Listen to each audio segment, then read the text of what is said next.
Hello, this is Dr. Mike McCall, and we're going to take our HPA axis further into the adrenal glands. We're going to focus a little bit more on that. Just a review of the HPA axis. We have the hypothalamus, we have the pituitary, we have the anterior pituitary, and the posterior pituitary, which is also outlined here on the right. And this slide right here is just showing input from the hypothalamus with the CRH, the hormone, goes to the pituitary. Pituitary releases the activating hormone for the adrenals. The adrenals release cortisol. The cortisol, if it raises to certain levels, will act as a negative feedback and shuts down the pituitary as well as the hypothalamus. So it's a negative feedback loop. So with the anterior pituitary, we went over this. This is the exact slide we had last week. It goes into the portal system. So the hypothalamus releases cortisol, corticotrophin-releasing hormone, and it goes into the pituitary. The pituitary releases the stimulatory hormone for the adrenals. And the adrenals release several hormones, but in this example we'll say it's cortisol. This is the adrenal glands, which sit right above the kidneys. It releases cortisol, and it negatively feeds back into the pituitary and the hypothalamus, causing them to shut down. The anterior pituitary is vascular. The posterior pituitary is direct neuronal input from the hypothalamus. We're going to talk a little bit about renin and angiotensin aldosterone system. So there's a little bit of a pathway there. So one of the hormones that the cortex of the adrenals release is aldosterone. Aldosterone is considered a mineral corticoid, and its main function is to tell the kidneys, which you can see in this slide right here, this is a blood vessel, is to take sodium out. I'm sorry, this is like a urinary vessel. Sodium out of the urine and put potassium into the urine, and with that, chloride goes with sodium and water goes with well. So wherever sodium goes, water likes to hang out. So aldosterone, what it does is it holds on to sodium. Therefore, you're going to increase the amount of water in the system, and as you have increased water in the system, you have greater pressure. So, and that's one of the factors for blood pressure. So in this slide, actually, liver makes angiotensin, but and it circulates. It's a globulin, and it doesn't get activated unless you have renin. Now the kidneys release renin, and the reason that they do it too, the kidneys know that they need to raise blood pressure by the pressure of the blood as it filters through the kidneys, as well as measuring sodium and chloride levels in the blood. It's in the macula densa of the kidney. And what happens is it releases renin. When renin works with angiotensin, it converts it to angiotensin 2. And in the lung, it goes to the lungs, and the lungs will activate it, and that's your ACE.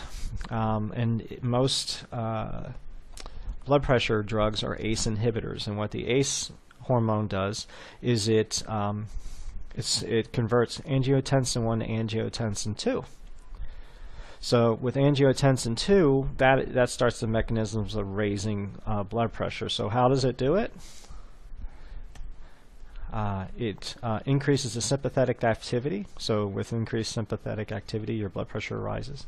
It also acts like aldosterone. It causes the kidneys to hold on to sodium. Angiotensin 2 stimulates the adrenal glands to release aldosterone, which in itself raises sodium levels and water follows. It also helps with vasoconstriction, so it increases the blood vessels. And it actually stimulates the pituitary. The posterior pituitary release antidiuretic hormone, which helps the kidneys hold on to water. So overall, what it does is water and salt retention, effective circulation volume, increases perfusion of the juxtaglomerular apparatus increases. And this is a good slide to follow for how that mechanism works. So it's interesting how, the way we study things is the way things have been designed and divided in the past. And here we have a hormone, angiotensin, and we don't necessarily consider it an endocrine hormone, but it has huge endocrine-like responses. And if you think about it, the kidney and the liver, in some degrees, if we had to just blur the edges a little bit, act as endocrine glands. So one of the things, I don't mean to confuse you guys, is sometimes what happens is when we study things and we think they're just limited to that particular area because traditionally that's how that information gets passed on. But if you have a liver problem, you may be showing low blood pressure and has nothing to do with the aldosterone. It may be that your liver is not making angiotensin, or there's a problem with the kidneys. So just some things to consider, probably more rare, but as you work through the patient and you do the most common and most logical step, and if it's not working, then you may want to go back further and look at liver and kidney function for that. Back to the adage. So before you even try to deal with the hormones, you really want to look at anemias, dysglycemias, detoxification, adrenals, GI function, and essential fatty acids. Now, it doesn't mean that you just forego helping the person get to those hormone levels. Maybe those hormone levels, cortisol levels or aldosterone levels, are really low. You may want to address that, but you also want to look for underlying stressors. So instead of looking at the low hormone as the main problem, you may want to go, well, the only reason why the adrenals would have a low hormone is because there was probably some long-term stress somewhere that has been overlooked. So if you give them the hormones, you don't get to the underlying stressor, you're not getting them anywhere. You may make them feel better, but their overall health is still a problem because there's a huge hole in their physiology. Anemias are huge. I've helped a lot of cases of vertigo, which is not lightheadedness, but where the room spins.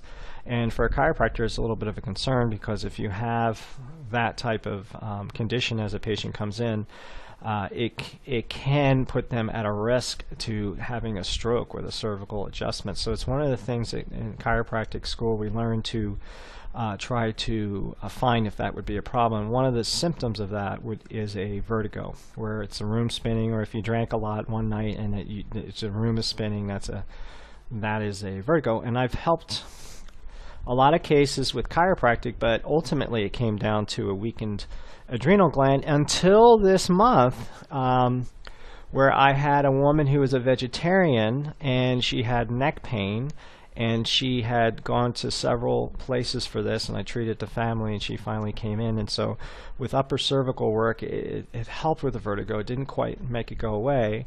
And what I was able to do was give her, tell her to go to her physician and get her blood done, and it came back what they said was normal for her. And so I put her on a supplement for iron. It has iron in it and a lot of cofactors that helps the body hold on to it, and that is what helped her vertigo, got her over the hump, was that. So anyway, that was an interesting case. So, and the thing is once again, I can never stress this dysglycemia enough. This is probably the problem right here. So people maybe be skipping breakfast, they have a blood sugar problem. If they're eating sugar every day, they have a blood sugar problem. If they wake up in the middle of the night, can't go back to sleep, you should suspect that. And we'll see that in the slides further on. It's a big piece right there. Detoxification, of course, is a big piece as well. A lot of the reason they're toxic is the foods they're eating, so the diet in a lot of cases can take care of this and this. Of course, the adrenals. When I started my practice, that's all I found was adrenals. I still find the adrenals today. But I have, within my practice, my patient base isn't drastically sick. They're not generally at the tail end of their health. The adrenals are something that really can be fixed just by getting them to eat regularly. GI function, once again, can be handled by diet and essential fatty acids as well. So just remember adage. So if you want to patch them up, that's great, but look for these things to really get to the underlying stressor, and what you've done is a tremendous service to them, because that may be overlooked. So they shouldn't be taking a hormone for the rest of their life unless that organ's gone. You really want to find where the underlying stressors are. How do you evaluate the HPA axis? We've got blood tests, urine tests, and saliva. There is a new, or it may not be new, but there's a new urine test where they do dried urine. and they look for different aspects and different metabolites in that as well. Now, in the office, you can do a blood pressure test. So you measure their blood pressure either laying or sitting, and then you have them stand up and measure their blood pressure. And if their systolic rises up 10, then that should 8 to 10. That's a pretty healthy adrenal gland. But if it stays the same or drops, you should suspect the adrenals are functioning. They're not functioning at their higher level. There's also an old Russian doctor called Rugolf, and it's called a Rugolf sign. If you get right at the 12th rib, right where it's at the spinal junction, and it's really tender, that is something that he would use to evaluate the adrenals. And what's interesting is there is a Chapman's reflex, which are reflexes found by an osteopath in the 30s. And these were tender areas, usually on the outer part of the body, that if you rub, it would be tender on patients. And that point is the point that he found for adrenal problems. So it's called Chapman reflexes if you want to look them up. Interesting. There used to be an ascorbic acid absorption test, and there's a Sulkowicz test where you have them urinate and put some type of chemical compound in there and measure the chloride levels in their urine. And you could do this in the office. I haven't seen it done in a long time, but I used to read it in the books, and that was another way that you could do it in the office to see. But now it's so easy to do salivary. It's no big deal. So. What are factors that affect the HPA axis? Well, here we go. Dysglycemia, insulin burst, insulin resistance, diabetes 1 and 2, hypoglycemia, reactive hypoglycemia. These are things. So if you have low blood sugar, it's decreasing maybe because your insulin's going through the roof after your last meal. Your adrenals have to release cortisol to raise that blood sugar back up. So if you're constantly going up and down all day by your food choices, which are really easy carbs. So, once again, if you eat potatoes, breads, and pastas, they act a lot of times like a sugar because when they hit your saliva, the amylase in your saliva will break it down into a disaccharide, which can be absorbed very rapidly through the small intestine into the bloodstream. So you're going to have to release insulin, and it may overshoot it most of the time and drive the blood sugar lower in about 20 minutes, and those people are always kind of snacky every 20 minutes. That's a bad blood sugar. You really can't get anyone really forward in their health unless you really address that aspect. For a chiropractor, if it's a patient, it's the kind of headaches that happen in the afternoon or late evening. Is a blood sugar headache or any symptom, any pain, anything, you can adjust it, and that's true, but time of day tells you also what are some other factors going on. So anything in the afternoon or in the early evening, you should suspect the blood sugar's a little off. Elevated cytokines, so an infection, GI problem, and adipose tissue. So adipose tissue puts out estrogen-like substances. It also makes more cytokines. So it's a tissue in the body that over time can become an organ of inflammation. So losing the weight helps out tremendously as well. And of course stress. So Hans Selye, the discoverer of the adrenal hormones, he says that stress was divided into 4 things. It was physical stress, so exhaustion, not sleeping, chemical stress, exposed to chemicals, not exposed to certain foods, or that wherewithal, changes in temperature, and mental emotional stress. And now, real quick story, how the adrenals were found, how they function was found, of course, by accident, like most good discoveries. He was a student, and they were trying to he was working for a professor that was trying to isolate more estrogen. And when he was doing his lab results, he was getting the highest yields of these hormones. So the volume of the hormones he was able to extract from his rats were really high. But once they went through a purification process, his yields were very mixed. They weren't pure. So the other lab techs who had, and the other students and the other docs that were working on this were very good at procedures. They had smaller yields, but they had very clear hormone thresholds, and he couldn't understand why. And one of the things he figured out is that he was terrible as a lab tech. He had a hard time grabbing the rats. He had a hard time injecting them and extracting the hormones. So he figured he was stressing the rats out, like he'd drop them and chase them. And so he just went, I wonder what that's all about. And what he did over time was he found how the adrenals worked, and he wrote a book called The Stress of Life, which is probably the best book on the adrenals. Hans Selye, Seyle. You can get this book used for like $4 on Amazon. If you want to understand adrenals, it's great. And of course, a new book by Wilson, Adrenal Fatigue, the 21st Century Stress Syndrome, is good too. But Hans Selye has a lot of concepts that we're gonna be talking about, because I think if you can learn it more classically, it gives you a really good platform to learn more about the adrenal glands. And of course, hormone imbalances will affect the HPA axis. And so let's move on. Okay, so this is how the fat tissue can stress you out. Not just thinking about it, but having it. So with this slide, you can see this is what they would consider kind of a normal adiposity, but you get macronutrient accumulation right here. Macronutrient is like your proteins and carbs and that type of thing. So as a tissue becomes larger, it has an infiltration of macrophages, which will help release the hormones to have them accumulate in there as well. This in turn will release more interleukin-6 and tumor necrosing factor alpha. As you know, those factors right there, especially a tumor necrosing factor, is a transcriptor for pro-inflammatory, and the interleukin-6 is a pro-inflammatory cytokine. So it'll decrease adipectin, vastatin, resistin, and leptin, which also feeds into this as well. So if you look at their lipid panels, they'll have low HDL, high LDL, high glucose. You mix that with oxidation, which you're getting in this is going to feed forward in this. You're going to have elevated LDLs, and that increases your toll-like receptors, which activate the TNF alpha.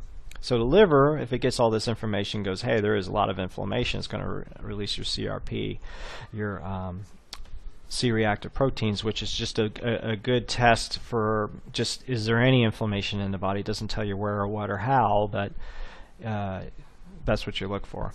Okay. And this will drive sickness and behavior and depression. As you know, with elevated immune function, people tend to be depressed. Also with cortisol levels that are fluctuating, that as well. So people with depression have high cortisol, and in some cases they have low cortisol. So that just tells you that the adrenals have a big factor with depression. Okay.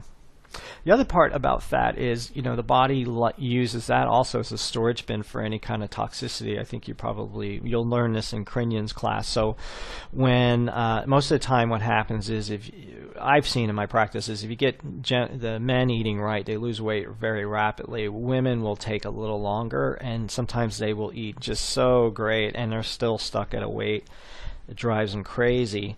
That's when you should look a little deeper into the problem and definitely think an adage on that. What is holding them up? So the body, if it feels balanced and healthy, will shed that weight. Maybe they have some toxicity in that fat, and the body's like, no, I can't give up this. So because if the fat goes away, I can't store this, and I'm concerned it may get to more vital tissue. So that's one thing that you'll see. I think one of the reasons why women tend to have a harder time losing weight is because they're dealing with much greater fluctuation of hormones than men. But that's my best guess. So there's a principle in understanding the adrenals, a very basic one called pregnenolone steal. And what that is remember your adrenal glands, the cortex, the outer cortex, which makes your steroid hormones, needs cholesterol. So the backbone of all your cortex hormones from the adrenal glands is cholesterol. But your adrenal glands also make testosterone and estrogen and pregnenolone and progesterone. So pregnenolone steal is what happens is the adrenal glands are producing hormones. They can shift into stress, which is right here, or they can do into sex hormones. If everything's nice, calm, and chilling, then the adrenal glands are going to be generally making more sex hormones compared to stress hormones. So with the pregnenolone steal, this is your base hormone, so there's only so much of it. When the body's stressed, it'll take the pregnenolone and steal from the DHEA and the estrogen. So you'll see DHEA levels lower, and you'll see cortisol levels increase. So that's the concept behind the pregnenolone steal. So you'll see that in a lot of literature, especially if you read books, not necessarily the studies, but it's a concept that will come over and over as you go through and learning more about the adrenal hormones, which, to be quite honest, every human, I just consider any American citizen out there has been living off their adrenal glands a little too much. So here is the circadian rhythm of cortisol. So cortisol fluctuates during the day, and it's a pretty elegant thing. So here's 12 p.m. This is lunch. Okay, as cortisol levels will start to lower to 12 a.m. and then they will start to rise up when we're getting ready to wake up. Cortisol levels rise. In fact, this highest level of cortisol is in the morning when you wake up. So at that time, you haven't been eating for 8 hours if you're sleeping great. So just think of this term. I use this with my patients. The reason why they call it breakfast is you're breaking your fast. You have been asleep and not eating for hours. 8 hours. Okay, normally you don't go that long during the day. So because we have always had our cycles with the sun, when we wake up, we haven't eaten anything yet. We got to get going. The body releases cortisol. Cortisol is highest in the morning, and it gets that blood sugar up so that we can function, and we better eat something. So what happens now is people don't eat till later, or they drink coffee or that, so the body is really freaking out, and it just keeps putting out more and more cortisol, but you only have so much to get you through the day, and we're going to go through some slides that explain that too. Or they're eating, toast or juice or something, so they have high cortisol levels up, so their body is primed to raise blood sugar, and then they put those easy sugars in their diet, and it just blasts their blood sugar higher. Where I, in my opinion, and I've seen this to be very successful, if I can get them eating protein in the mornings, you can use protein for getting to pyruvate, but it takes longer to get to. And one of the analogies I use is, imagine your energy is a fire, and you want to keep that fire burning all day, and you don't want to micromanage it and constantly tend to it every second. If you eat protein, it's like putting a big oak log on that fire. You can walk away from that fire and it's going to burn. And a carb's like paper. You can get the burn much more quicker, but it doesn't last long, and it leaves a lot of crap behind. So that's a great little analogy to get that point through. Because if you can communicate this stuff to your patient and they start doing it, you get very successful as a physician, and happy patients refer. Here's your adrenal rhythm. You got to have rhythm. So this is just showing another slide of morning it's up high. Oops. Morning it's high, and it starts to decline. That's a normal daily. But what happens is you will probably chill if you just took it easy, but the stress will hit you, and it'll match the stress going on throughout the day. Okay. Now this is adrenal stress index. This is in your lab text right here. So when you do an adrenal stress index, one of the things you'll see is this this square right here. And what this does is it kind of tells you how long this person has been in a stress response aspect. Is this something new? Their body is just starting to ramp up and have problems, or has this stress been going on for a long time? Because this is really important, because this gives you information as to how long it's going to take to get them feeling better. But it also is a great platform to show them where they are in their care. So how this index is working out is it goes right back to the pregnenolone steal concept. You have your cortisol here, so you go from low cortisol to high, and you have your DHEA here. Now this is DHEAS sulfide. So this is kind of a misnomer, because you really can't get the DHEAS in saliva. It can only be through blood. but you can get DHEA through saliva. So here's your normal levels. This is your ratio. You want about 5 to 1 or 6 to 1. The half-life is 66 minutes. So if there is a stress response, you should see it in this square, and this is all based on the ratio of DHA to cortisol. And as the stress continues, the continued stress happens, you'll see this dot work its way in this direction, in this way. Here on this slide at the bottom is showing you have 3 phases, which we're going to talk about. This is what Hans Selye talked about. You have the alarm phase, which is this phase. You have the resistant phase. So if this alarm phase is continuing every day, finally the body says, you know what, I'm not going to wait on a response to release hormones. I'm just going to produce them because we're going to be under stress for a long time. That's called the resistant phase. Okay, and the resistant phase is when you start to see it going in this direction. Exhaustion phase means the adrenals have been pumping out hormones so long they just get exhausted and they no longer can, and that panel looks different too. So one of the things that Hans Selye found is he would get these, so he was on track for this adrenal stuff. So he took rats and he put them in, it's terrible what we do to animals to figure things out. There's got to be a better way. He would put them in heat and notice that, man, they put out adrenal hormones. So he defined stress as a larger increase of hormone output. And so he found extremes in temperature cause the adrenal glands to release a lot of hormones. He found that if he put them in water and they kept swimming and swimming and swimming with no hope of getting better, he would say that was mental, emotional. Or he would just mess with them, like constantly stress them out mentally and emotionally. They would release just as much hormone as if they were under real physical threat.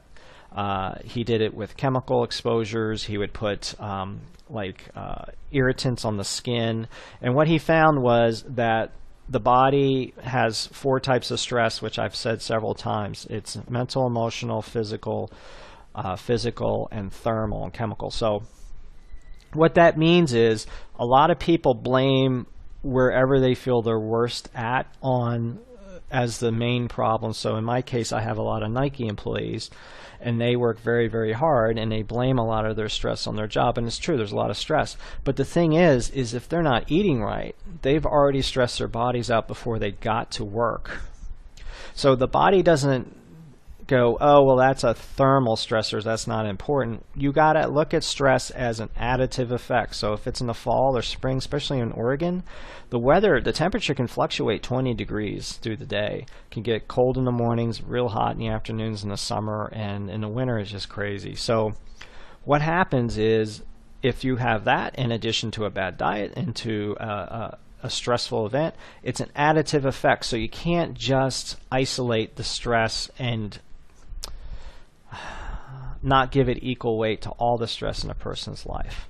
So when the adrenals no longer can do the hormones to get you over the stress is when people start getting symptoms.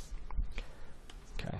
Here is another form of that square we saw before. So this is showing the reference ranges in the different zones. So here's 1, 2, 3, 4, 5, 6, 7. And it just shows, you know, here's the stress adaptation phase. This is when the DHE starts to decrease. This is when the body is starting to have trouble, and it just shows you where that is in this. And number 7 is adrenal fatigue. So what do we got? We got exhaustion. There's no hormone at all. No DHEA, no cortisol. It's done. The adrenals are done. Adrenals are really powerful, and if you know about Sapolsky, you know, they're just made, those hormones are supposed to be released if you're getting chased and either you die or you get away, but then the stress is over. We are under long bouts of stress for long periods of time, and that's why you're seeing, that's why I say it's easy for me to say I don't think I'll find a normal cortisol test, or if we did all the adrenal hormone testing, even the physical aspects as well, I don't think you'll find one American citizen unless they're retired and they eat very well and they really know what to do with their lives. They have great activities, but generally most of us are adrenal fatigue, plus a lot of us are surviving off of sugar and carbs. And this is just showing a salivary test. So what is beautiful about a salivary test is, you know, when you do a blood test, you can only go in once. So it's like going to a river and trying to understand the river, and you go and you just grab some water and take it back to the lab. Well, what's the water like going to be an hour from now? What's the level going to be like? What's the current going to be like? What's it like in the fall? What's it like in the spring? When you do testing, you just get a glimpse. You get a camera shot. But as you know, the body works as a dynamic. It doesn't work in pieces. It works as a whole, and it works as a dynamic. So with salivary testing, at least you can test at different times a day and see a pattern. And that's what this slide is. So this is just showing what we went over, that cortisol levels will do this. And then this slide is showing when someone spits into a tube at 8 a.m., at noon, at 4, and at midnight. And it just shows where the cortisol levels were for that body. Now, this zone right here is what is considered normal. That's what you should see on these tests. So this is a normal test right here. Okay. So does this say this person has symptoms? Does this mean that they don't have an adrenal problem? They may. They may be more healthy here. So it just gives you an idea of where a person is. It's good to get lots of different ways of getting information. Plus, it's a great tool to help to basically show the patient what you're thinking about and what you're doing and why you're doing it. So here we go. We got a low cortisol here. This person tests like this. That poor person. Okay.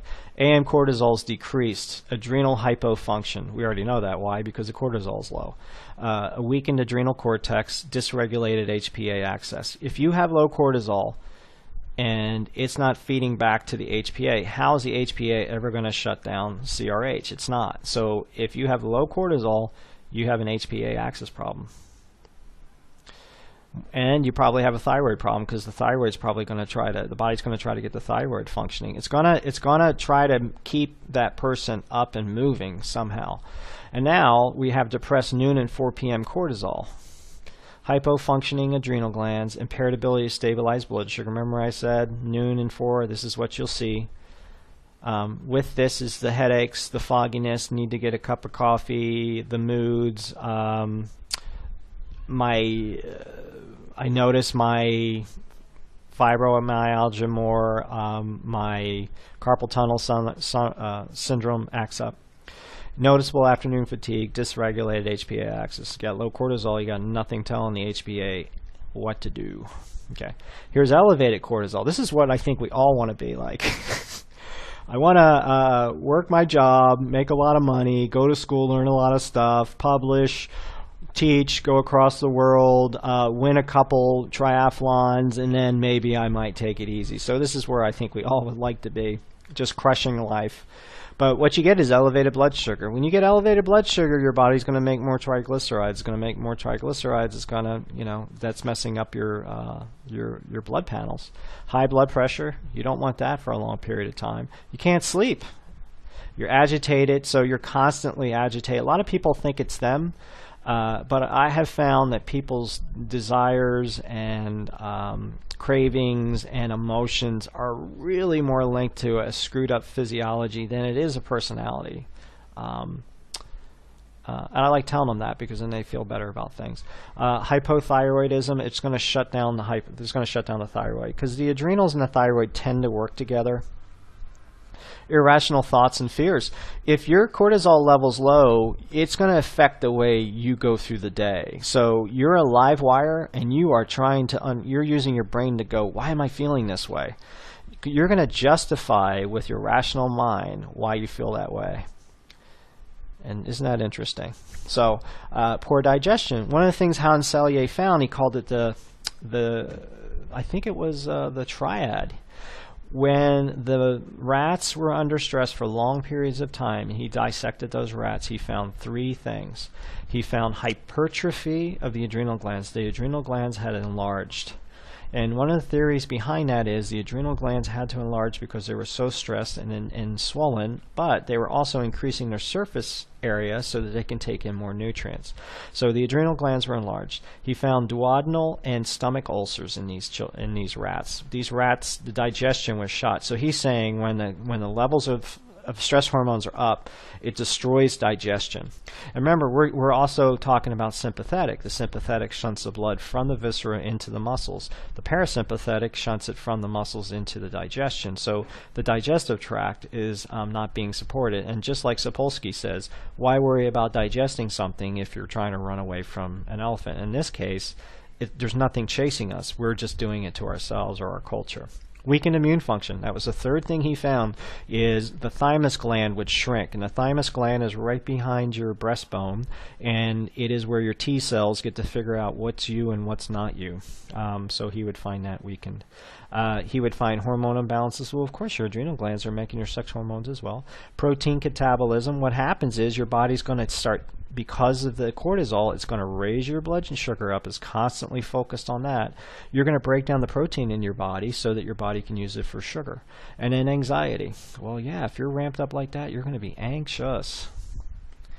But you can also say, you know, this isn't so bad, but you can have these weird fluctuations. So this person's within the defined normal, but they're not feeling well because well, they're seeing you. If people feel well, you'll never meet them. Not in that setting. So cortisol can fluctuate during the day. It can look almost normal, but when you look at this, you got a low AM here. This person may complain, it's really hard for me to get up and going. And then right here, it's up. And then right here, it's low. So at 4, between this time, you know, I'm feeling kind of sleepy and tired. And now what's happening, look at this. It's up during midnight. That should be down here. That's when people will tend to not sleep, because that's adrenal. The cortisol is a stress hormone. It's making epinephrine more sensitive in the tissues that are existing there. So it ramps up your epinephrine reactions. So this is a person who, there's 2 types of insomnia. I can't get to sleep, and or I wake up and can't get back to sleep. You'll see this on those panels. One thing to try, though, I like to do experiments on my patients that are low cost, non-toxic, and non-invasive, therefore it won't be widely used in the United States, is I just have them put some fresh juice by their bed, a little glass of it, no sugar added, so they can do that at Whole Foods. Just get fruit juice that has no more sugar added to it. Have it by their bed, and if they wake up and they drink that juice and it makes them go right back to sleep, then I know that blood sugar is a big factor in that. So it's one way to rule that out. I learned that from an old doc. Here's a case. Really sorry about this slide. This didn't really translate well, but it's a 24-year-old male complaining of severe fatigue, poor diet, unable to work due to decreased energy, low libido. Low libido is low sex hormones generally, and upper digestive complaints. Remember, the adrenals will affect the duodenum and the stomach. Burning, burping after meals, heartburn, and bloating. So anytime there's bloating in the gut, I know a lot of times we go for SIBO, that's the small intestine bacterial overgrowth, but really try to fix that stomach pancreatic function, because a lot of times if you can get that really working, it'll take care of things down south. And so if you can see here, everything was fine except midnight. It was cortisol was elevated at midnight. So this person's not sleeping very well. He had a normal DHEA. He's within the reference zone, but what's happening is he has low cortisol right here. Average values, DHEA day falling there. So you would want to start to get this guy on some kind of protocol. So you got adrenal support of choice. A lot of you already have some stuff out there. There's companies that make a lot of stuff for adrenals. But remember, one of the rate-limiting enzymes, rate-limiting vitamins in the cortex pathway is niacin or B3 or niacinamide. And then, of course, the herbs is a huge thing. But also, get that sugar out of the diet. It's very hard to do. They're very addicted to it. In fact, they are basically surviving off of sugar, because as their blood sugar lowers, they're medicating themselves with more sugar. So, and of course, you get that question, well, what happens when a diabetic's, passed out and you give them sugar? It's like, well, yeah, you have to get their blood sugar up very rapidly. But to be quite honest, eating sugar had made their blood sugar so weakened that now this sugar is a crutch. what you need to do is get the blood sugar fixed in the mornings, which will help it later in the day, and get them off of sugar. The whole reason why they crash is because of the sugar. So it's what saves them and pretty much creates the problem. So modify the diet: protein, complex carbs. I consider complex carbs vegetables. And you want some fat with every meal. You want to eat every 2 to 3 hours to stabilize the blood sugar. If the blood sugar is low, they generally have to eat every 2 to 3 hours. Not for a lifetime, but enough where their body doesn't have to rely on cortisol and insulin to do the blood sugar, and allow that parts of their body to heal. It's really important. So in this case, this guy's not sleeping, probably. All right, case 2, 30-year-old female, special needs school teacher. Right there tells you they're stressed. Teachers are stressed, but special needs are stressed because the schools don't really support teachers. They make them work really hard. Nurses, the same thing. Nurses are, oh my God, they work really hard, those people. Single, extreme fatigue, could sleep 15 hours a day. She probably needs to. Severely obese, history of poor diet, difficulty to eat while teaching, so her digestion is not working that well because of stress. A history of diabetes, a family history. Test taken during, so she was not teaching at this time, and look what's happening to her levels. Her cortisol is going through the roof here. And we did a fasting insulin. Her insulin is just through her cells aren't responding to insulin. It just says I can't do it anymore. Okay. Non-fasting, it's still elevated. So that's what causes that, is the high carbohydrate diet. You can't fix the adrenals if you can't take care of that there. Okay.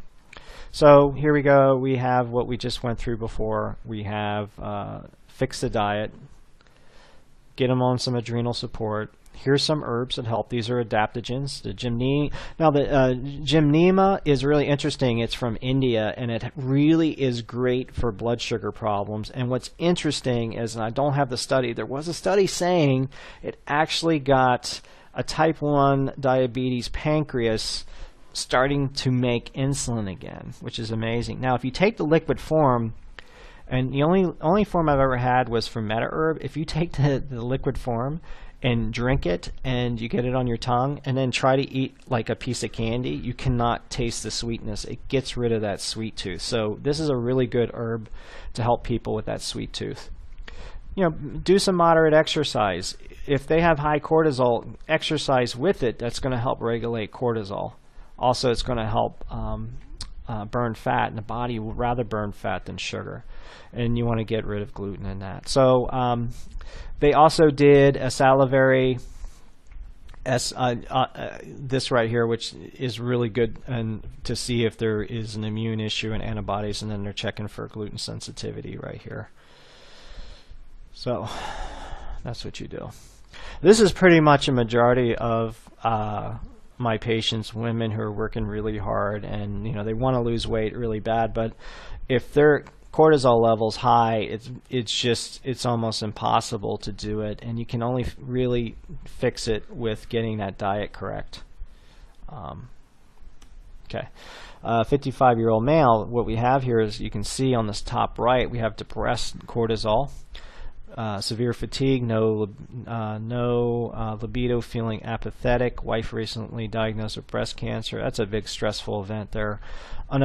Used to be able to run 5 to 10 miles, now can't even walk a mile and a half. He has no energy.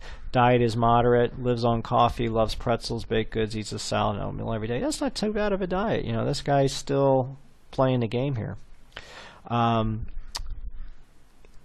His insulin levels were a little depressed. Interesting. His progesterone, a little depressed. Is a little bit. They're just trying to see about the pregnenolone steal here.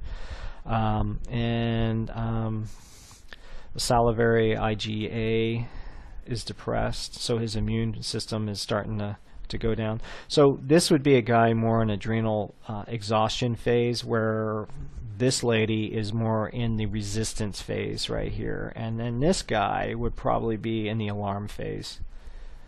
But notice how we're going up in ages, so this guy's been an American citizen longer than the other guys. So adrenal support, insufficient pregnenolone or progesterone. As you know, progesterone is the mother hormone. It all hubs from there.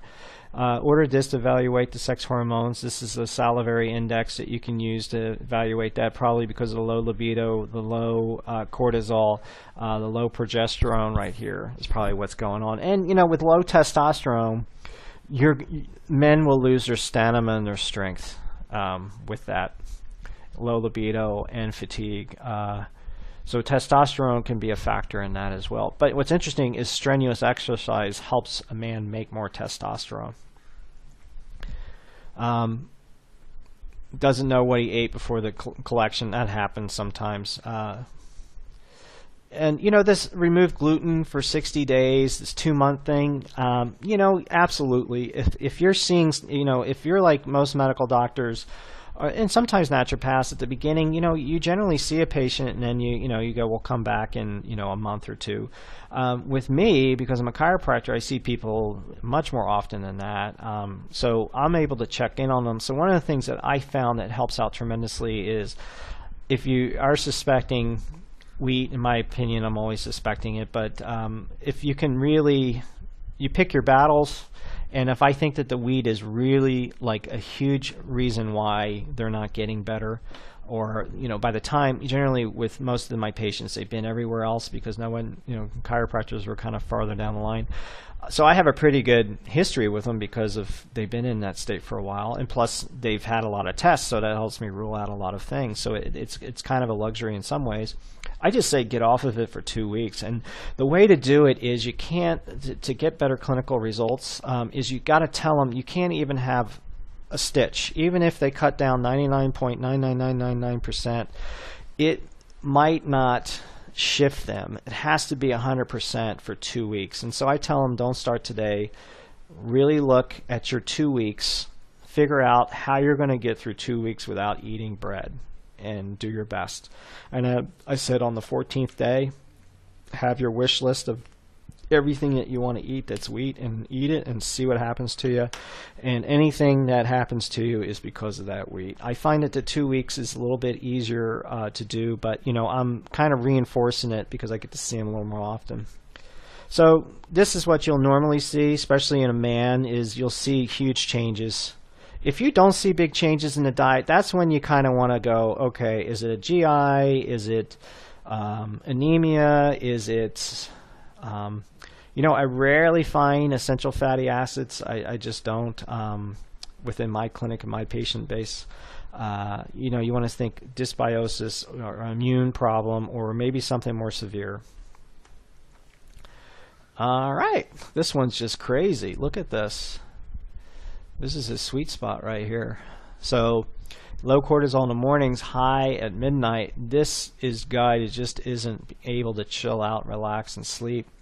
Brain fog, low libido, sleep disturbance. Well, yeah, look at that. So we got depressed in the AM, so it's really hard to get up. Man, 20 cups of coffee. Or Ad-Rock said from the Beastie Boys, it's 50 cups of coffee and you know it's on. And at midnight it's really high. They checked the DHEA and it's depressed. So this guy is probably, if this is depressed, this has been going on for a while because you're measuring that. Then you have low progesterone, so you may want to look at the testosterone as well, because progesterone can go into DHEA, or it can go into cortisol and epinephrine. Okay, get some sleep, wake up. You know, turn off the TV at 8. A lot of people put their iPads on and go to bed with it and read and look at stuff. That's light shining in their eyes and they're being stimulated. It's like, you know what, maybe 8 o'clock, turn off the TV, go into bed, just sit there and just unwind. That can help out things as well. Do light therapy. So in this case, there is, you know, UVA lights you can use. This is a big thing in Portland just because it's always overcast here. This one right here, this phosphorylated serine, this is good stuff. I have never used it, but I have seen people on this stuff. Normally a naturopath gets it, and I'm probably going to start using it. What that does is it really suppresses cortisol, especially at night.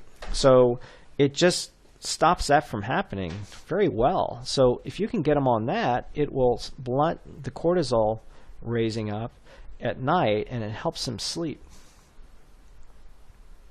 So melatonin, glycine, some herbs here. Here's an herb here, licorice. So you want to watch that with high blood pressure. Blood sugar regulation, mormortica, gymnema, chromium, fenugreek, protein with every meal, snacks before bed if needed. That helps out too. Okay, adrenal support and glandulars as well. I guess they're thinking glandulars because the cycle is so crazy. It's off. Cortisol low in the morning, night, and morning, and morning. Daytime fatigue, nighttime waking, difficulty falling asleep. So that could be a blood sugar. This person's blood sugar be so low at night that it's trying to raise it up. So if they can drink some juice, they get that blood sugar. Cortisol can take a rest. Rhythm is really off. So this is kind of a frustrating life right here. Okay, but I won't go into that. It's a little too much. So here, cortisol and how it affects inflammation. So here we go. And cortisol goes right through the phospholipid membrane of the cell, and it gets its little chaperone protein, and then it can go right in and transcribe on the DNA. But hey, interleukin-1, this guy right here, tumor, what the heck is that? Interferon, okay. Tumor necrosing factor alpha, and here's your cell membrane. They also come in here and transcribe on the genes, and they make it pro-inflammatory. Cortisol is your strongest anti-inflammatory on the planet.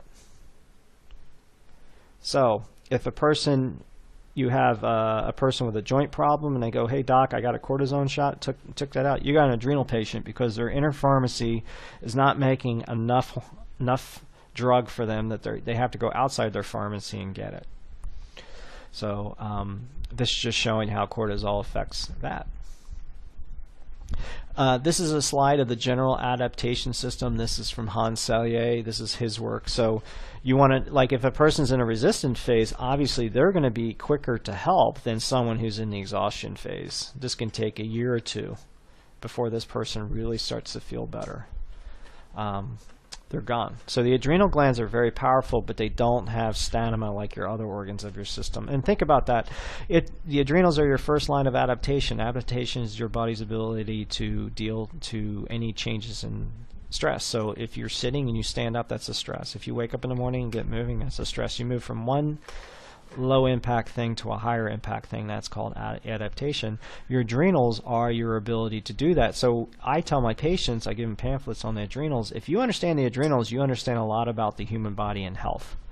So if you know that the adrenals are affected by sugar and what you're thinking and all this, you're pretty much knowing how to run a very healthy human body. And so in this case, this is the alarm phase. There's a shock, but then they go, hey, this has been happening for 3 or 4 days. The adrenals are now turned on to make cortisol.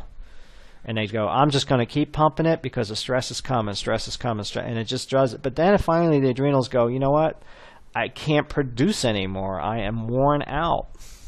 Or maybe you ran out of the nutrition to keep them going in that direction, or maybe they're starting to get dehydrated or whatever. Then all of a sudden they can't produce anymore. And this person here, once this person hits exhaustion phase, this is when you start seeing really the big diseases people get. Maybe a diabetes here, a type 2, or a stroke, or a heart attack, or heart disease, or fibromyalgia. This is when their body no longer acts like a normal body anymore. This is when people get really sick right here. So if you can catch that before, teach them how to not do that, you're basically added years to their life and life to their years, and made their life and the life of the ones they love and trust happier too. I like this slide because it is showing the adrenal exhaustion phase, and they're using cortisol and DHEA and pregnenolone. Pregnenolone becomes is one of the hubs, right? So this is showing normal, stage 1, 2, 3, and failure. So as the stress continues, progression of the stress, The cortisol is made from pregnenolone, and DHEA is made from pregnenolone. And see what happens. As stress increases, DHEA lowers. The body is stealing pregnenolone steal, to make the cortisol to get over the stress, and bam, it reaches a point it can't handle it anymore, and then you start to see a steady decline of cortisol and DHEA. So this will show you the top right of that box, and as you go, the box with the adrenal stress index, this is when in this area is when you start to see it shift left, and that's what you see. It's a beautiful slide. So it's just showing two things: the alarm, resistance, resistance and exhaustion phases, as well as pregnenolone steal. It's a really cool slide. So, complete adrenal evaluation. Well, you can do a urinalysis. You can look at potassium, sodium, chloride, glucose, and renin. And so, as you know, one of the hormones released by the adrenals is aldosterone. Aldosterone tells the kidneys to hold on to sodium. So if adrenals are not functioning, you'll start to see increased potassium, because it tells the kidneys get rid of potassium, hold on to sodium. So this is what you will see when it's hypofunction. When it's hyperfunction, you're going to see decreased potassium, because it's really telling the kidneys get rid of it. Sodium is going to be normal to increased. Chloride runs with sodium. Just think of sodium, chloride, salt. That's how I remember that chloride always follows sodium. The renin will be decreased because there's plenty of aldosterone to do the negative inhibition of renin, plus their blood pressure is going to be high, so the kidneys don't have to release renin, and aldosterone will be increased. Aldosterone is decreased. So this is what you see with a low aldosterone. This is what you see with high aldosterone. Okay. So it's always good to, this is probably one of the most confusing things. You learn one function of the adrenal glands and you get it down, and then all of a sudden then you learn the other one, the thyroid, and you're like, oh my God, I mean, that's a lot like what we learned about the adrenals, and then things get confusing and it's frustrating, because it's like, well, now I used to know it's just all about the adrenals, and now you threw the thyroid in there, and there's a lot of things with thyroid that look like an adrenal, and there's a lot of adrenal things with thyroid. Yeah, it's tough, but if I can survive it, anyone can. So remember I mentioned to you guys before, when you have high cholesterol, they used to immediately run a thyroid dysfunction test back in the day. They don't anymore, because why would you? Because you have all these great statin drugs. So it's interesting. When there was a discovery of a drug, it completely shifted how medicine has been practiced. Now a statin is thrown at it, when before statins, one of the things they would look at is thyroid. And you won't see that anymore. In fact, they'll say, oh yeah, you have a low thyroid, we have a drug for that. And then your cholesterol's high, and we have a drug for that. And so that's shifted in the mirror since the 50s. So here you got cholesterol. With adrenal dysfunction low, it means they're getting shot. You're going to have low cortisol. But you know what I hate to say? You might even find high cortisol, because the adrenal glands aren't able to convert the cholesterol into the hormone. So that could be a B3 deficiency as well. But the energy level, these little nuanced questions are big. Low. I want to sleep all the time. I'm depressed, and I can sleep for hours. Here, I'm tired and I can't go to sleep. This is also someone who's on a lot of caffeine. You're laying down and you just can't relax. It's a very frustrating thing. That is more of an adrenal. They're on edge. They're thinned out. They're dancing on a type wire.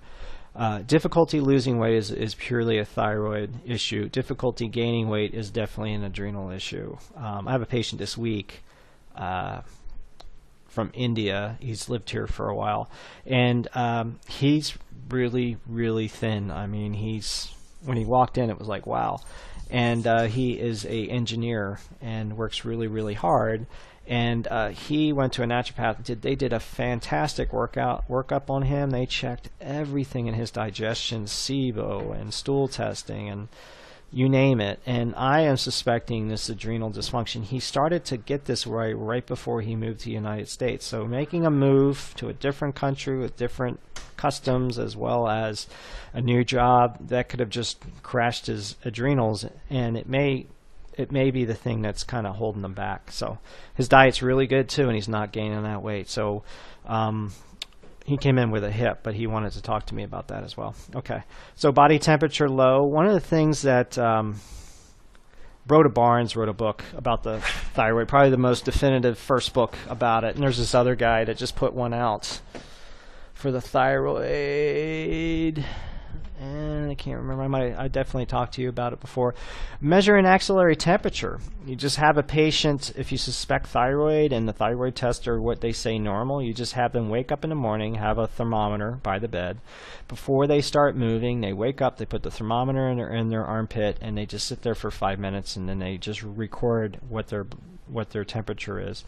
And if it's below 97.8, then Rhoda Barnes says they had a thyroid problem, and he was a medical doctor, and he did thousands of these tests. He was, I think he was a doc in the Korean War. He did thousands of GIs. He would just measure it, record it, measure it, record it.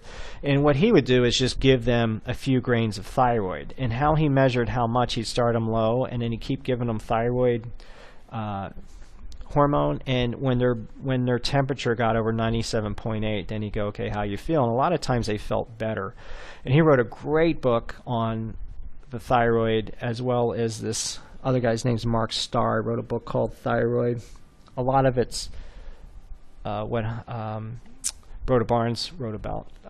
Rhoda, B-R-O-D-A, Barnes, B-A-R-N-E-S. Another book, classic, like the Hans Selye book, and you can get it used for like $4. It's a great book. So axillary temperature is a big way of evaluating. Maybe there are a blood test that's normal, but they can still be having thyroid problems. Karazian wrote a book about that too. And body temperature low and unstable. So when people have an adrenal problem, they don't do well with lots of heat or extreme cold, but you can have the same thing with thyroid. So you can have a crossover.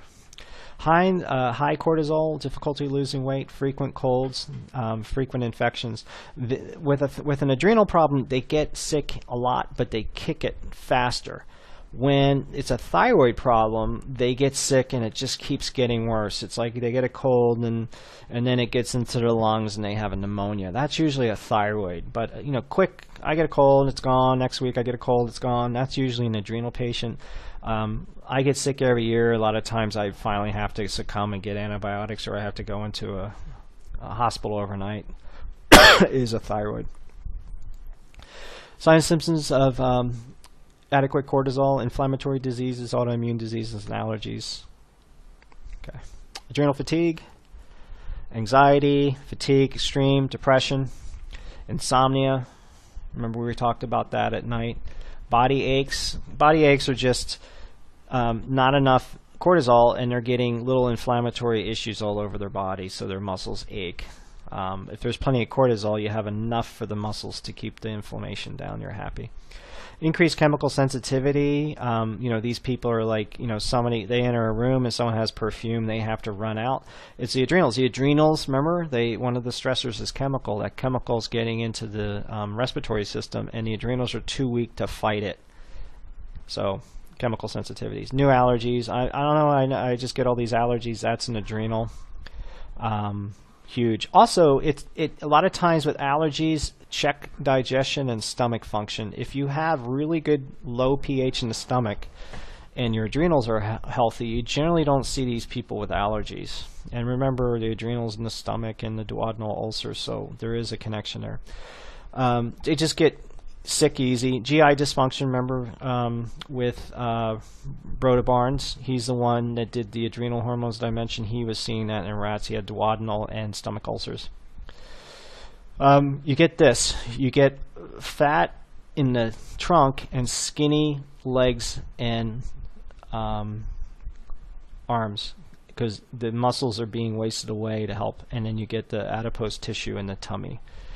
That a lot of times is adrenal, but it can also be a liver or an alcoholic. Which alcoholic is what? Alcohol is like a sugar.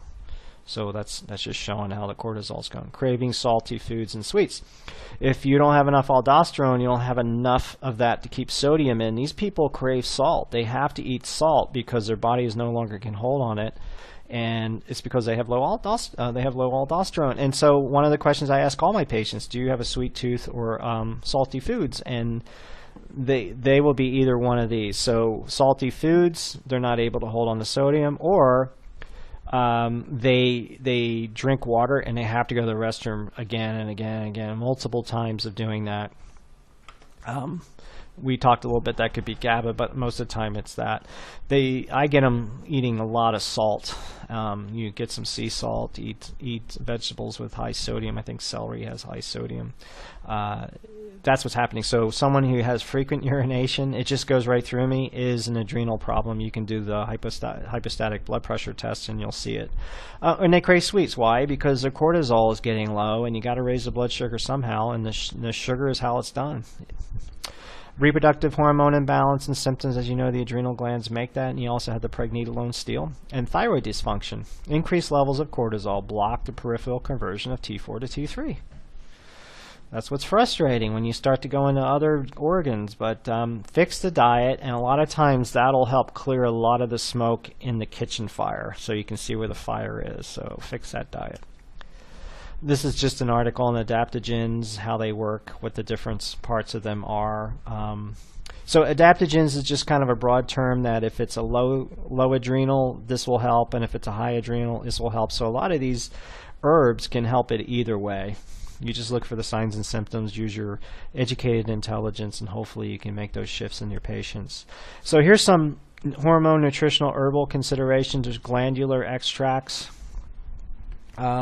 that you can do. So desiccated extract. Desiccated means dried. So what they do is they'll take the glands out of animals and they will take the hormone out and they will package it in pills and you can take it. So it's like eating the amino acids of that particular organ. And remember, you know, back in the prehistoric time, we would go right for the organ meat first, and then we would probably smoke the muscle. We're opposite now. We eat the muscle and we throw away all the other good stuff. There's a lot of nutritional density in glands. And remember the Inuits in a Pottinger study that would kill an elk and they would take the fat off the kidneys, and it was kind of sacred, and they would take that piece and cut up little pieces of it and hand it to everyone in the tribe, because your adrenal glands have the highest level of vitamin C in it. So that's how they were getting their vitamin C when they lived in a very cold climate where there wasn't much citrus fruits. Amazing how they were so wise. DHEA used to support hormonal precursors and act as a cortisol antagonist. That works. DHEA does work. It's kind of yes and no depending on what the patient. But if you look at my original easy diagram from the session before, where let's see, at Walker, you can see that you can use DHEA can go towards the adrenal hormones, or it could go to the sex hormones. So if you get more DHEA in the system, then it gives the body maybe some wherewithal to balance out the cortisol. Pregnenolone, I think in that case you'd have to be a medical doctor or a naturopath to prescribe that. Cortisol. Important to consider for extremely low cortisol. So if they're really, really low, that might be, they need to get, the best one I think is hydrocortisol. That's the best. Generally they give prednisone, but I have been in a seminar where there's a pharmacist and he fixes his adrenals by hydroxycortisol. He says that's just a cleaner burn than this one right here. But once again, he's a compound pharmacist, so he's talking about how to fix things. And of course, it's out of my scope, but I wanted to see what how his thinking was.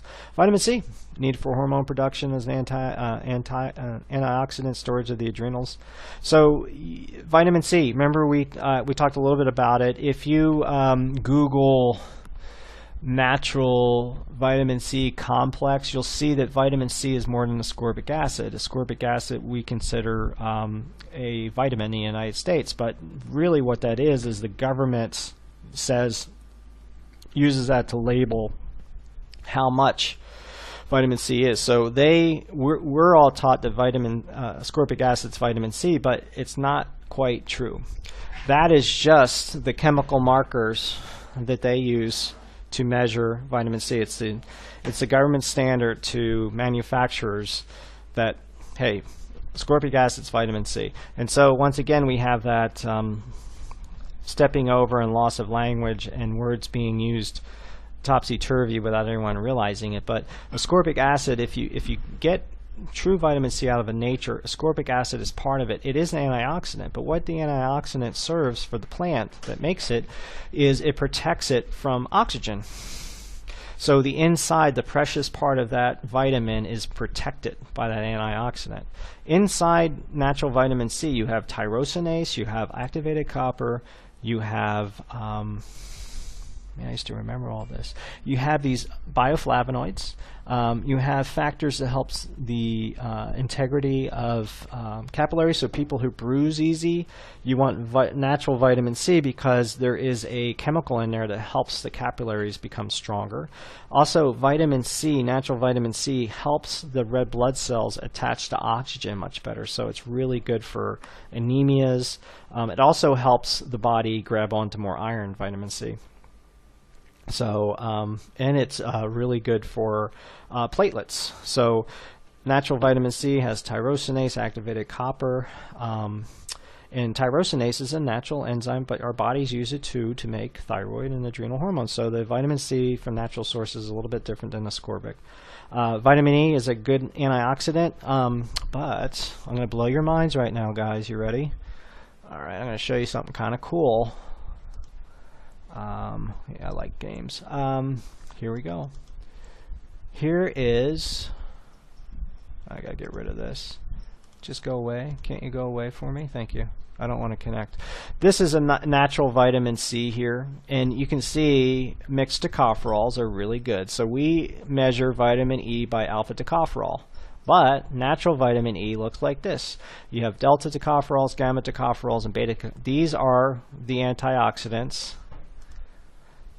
Oh man, this is going to drive me crazy. That's not getting off there. These are your antioxidants, and notice that they surround this and protect it from oxygen. I'm just waiting on this crap. It's trying to activate. Maybe I can. There we go. But notice natural vitamin E has selenium in it. Xanthine. Xanthine is, the pancreas loves xanthine. It helps protect the beta cells, which make insulin. Lipositols are fat mobilizing agents, a lot like lecithin. But we have, what do we have here? We have an F1 and F2. These are small chemical factors that helps our body process fats. Now, vitamin E is a fat-soluble vitamin. Isn't that interesting? This fraction here, this E2, this E2 is like natural nitroglycerin for angina. Vitamin E2, that fraction of the E vitamin, that's not in, because what's happening is generally we're just getting these, and we're saying vitamin E is alpha tocopherol, but it's not. Actually, natural vitamin E is this way, so this is like more of a wheat germ component. The E2 is really good nitrous oxide. It works just as well as that. The E3, the small intestine loves. And it helps the small intestine absorb nutrients much better. So this is what nature makes us. And what we do is we go, well, our labs isolate this, and well, vitamin E is alpha tocopherol. So we're making this right here, and we're missing all this. This is what you get from Whole Foods right here. So anyway, that may blow your mind a little bit, but I always find that quite fascinating. So we also have the pantothenic acid, B5, because you need B5 to convert to cortisol in that cascade.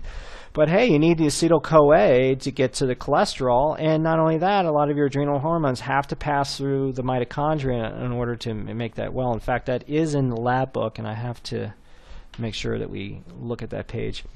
P5P, peroxyl 5-phosphate. It's a big cofactor. I also say it's a great stress hormone.